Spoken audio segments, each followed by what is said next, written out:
I'm prophesying to the youngsters standing inside us. അഭിഷേകം നിന്റെ address മാറ്റിക്കളയും. Anointing will change your address.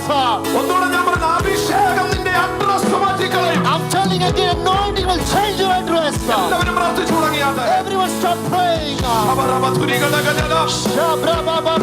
അഭിഷേകം പകരാതെ വിടരുത്. Without anointing, you point out, don't leave. ഇരട്ടി അഭിഷേകമല്ല, Not double portion.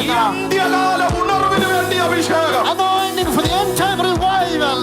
കുഞ്ഞുങ്ങളെല്ലാം പ്രാർത്ഥിച്ചു തുടങ്ങിയാട്ടെ. Everybody start praying. അഭിഷേകം നിന്റെ അഡ്രസ് മാറ്റും. Anointing will change your address. ഈ അന്തരീക്ഷത്തിൽ അങ്ങനെ പറയാൻ അകത്ത് ദൈവാത്മാവ് പറയും. The Holy Spirit will say this in this atmosphere. ലൈവിൽ വാച്ച് ചെയ്യുന്നവരോടും People are watching us live. അഭിഷേകം നിന്റെ അഡ്രസ് മാറ്റിക്കളയും. Anointing will change your address. എല്ലാ യങ്സ്റ്റേഴ്സ് കർത്താവിനെ സ്തുതിച്ചു തുടങ്ങിയാട്ടെ. Every youngster start praising God. നിയോഗമകത്ത് ചലിക്കും.